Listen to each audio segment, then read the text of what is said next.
व्रत नहीं कर सकते, आप उपवास नहीं कर सकते, तो कम से कम एक बेलपत्र शिवरात्रि के दिन बेलपत्री के वृक्ष के नीचे जो मिट्टी पड़ी हो उस मिट्टी पर भी, या बेलपत्री की जो जड़ हो उस जड़ पर भी अपने दिल का भाव स्मरण कर कर समर्पित कर सकते। क्यों?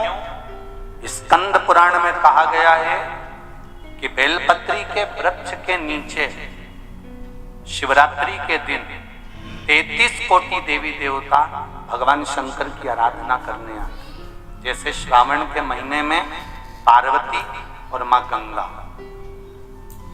ये दोनों शिव की आराधना करने के लिए आते। गंगा भी हिमालय राज की बेटी है और माता पार्वती भी हिमालय राज की बेटी। उन्होंने हिमालय राज से केवल 2 चीजें ली हैं, एक गंगा को लिया और एक पार्वती को, और दोनों को बड़ी विचित्रता में लिया।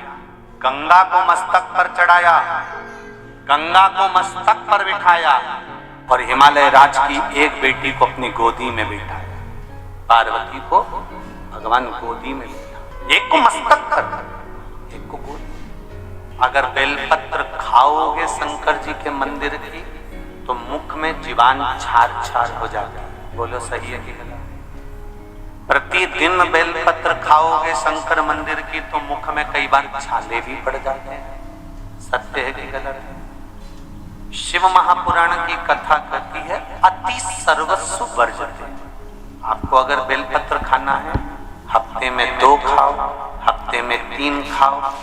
मुंह में अगर छार छार हो रहा है, छाले पड़ रहे हैं, तो बेलपत्र को, शिवजी की चढ़ी हुई बेलपत्र को सुखाकर चूरा बनाकर इतनी सी चुटकी भर खा लिए, पानी पी लिया। लीवर गड़बड़ हो गया है, डायलिसिस चल रहा है, किडनी गड़बड़ हो गई है, डॉक्टर बोल रहा है कि डायलिसिस करवाना पड़ेगा, तो बेलपत्री के पीछे की जो डांट होती है इसको आप लोग तोड़ के फेंक देते हैं।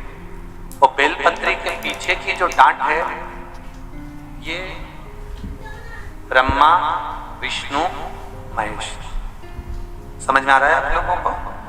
बीच में जो डंडी दिख रही है आपको, इसके बीच में बड़ी पत्ती और 2 पत्ती के बीच में जो खाली जगह है, ये खाली जो डंडी है इसमें 33 कोटि देवी देवताओं का स्थान आता है। किसका स्थान है? 33 कोटि देवी देवता। इसलिए बेलपत्र चढ़ाते समय बेलपत्र को इस जगह से पकड़कर समर्पित किया जाता है कि 33 कोटि देवी देवताओं का स्पर्श कर कर, ब्रह्मा विष्णु महेश का स्पर्श कर कर चढ़ाया जाता है। बेलपत्री के नीचे की जो डंडी होती है, ये 2 पत्ती से लेकर नीचे का जो भाग होता है, ये स्कंद पुराण कहती है इसमें 64 योगनियां और मेरी माता पार्वती का संपूर्ण जितनी शक्तियां हैं वो सारी शक्तियां इस डंडी के अंदर विराजमान होती हैं। इस डंडी के पीछे गोखरू होता है जिसको माताएं तोड़ देती हैं। वो जो टूटा हुआ गोखरू रहता है उसमें भगवान शंकर के प्रत्येक गण का भाव रहता है। शिवरात्रि का प्रसंग कहता है अपने मन की अभिलाषा रखकर तुम्हें जो चाहिए, एक काली मिर्ची और काली तिल्ली के 7 दाने, एक काली मिर्ची और काली तिल्ली के कितने दाने?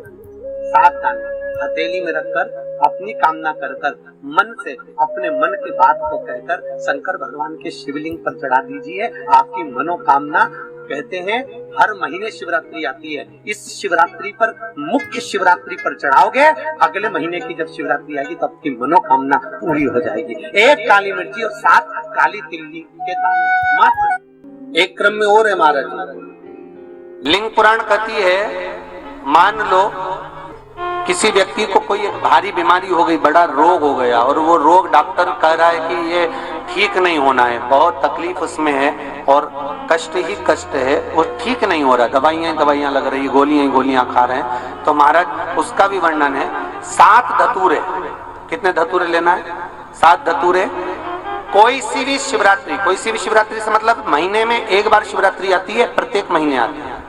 किसी भी शिवरात्रि के दिन 7 धतूरे लेकर, एक धतूरे में मौली लच्छा नाड़ा लपेटकर चंद्रमौली भगवान का स्मरण कर कर उस मौली को लपेटकर 6 धतूरे में हल्दी लगाकर शंकर भगवान की जो जलाधारी है, जलाधारी में आपको पहले भी वर्णन किया है, शंकर भगवान का ये शिवलिंग है, ये जलाधारी है, ये 5 लड़कियों का स्थान है। शंकर भगवान का संपूर्ण परिवार शिवलिंग के सामने से जहां से जल चालू होता है गिरने के लिए नीचे की ओर जब जल जाता है, उस स्थान पर भगवान शंकर के सारे गणों का स्थान है हो। और मान लो शरीर में कहीं गांठ भी हो गई है और वो मिटी नहीं रही हो, तो महाराज निवेदन है 7 धतूरे, 1 धतूरे पर मौली लपेटकर वो शंकर जी के शिवलिंग के ऊपर चढ़ाना। 6 धतूरे, उसमें से 1 धतूरा भगवान श्री गणेश जी का स्थान, दूसरा धतूरा श्री कार्तिकेय जी का स्थान, तीसरा धतूरा अशोक सुंदरी का स्थान।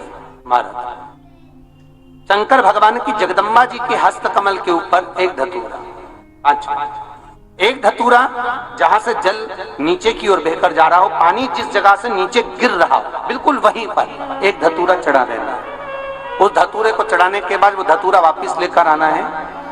अवधूतेश्वर महादेव का नाम लेकर या चंपेश्वर महादेव का नाम लेकर उस धतूरे को, जो बीमार व्यक्ति है उसका स्पर्श कराकर बेलपत्री के पेड़ के नीचे पटकवा देना है। महाराज धीरे धीरे रोग में आराम मिलना प्रारंभ हो जाता है, औषधियां धीरे धीरे समाप्त हो जाती हैं और व्यक्ति स्वस्थ हो जाता है।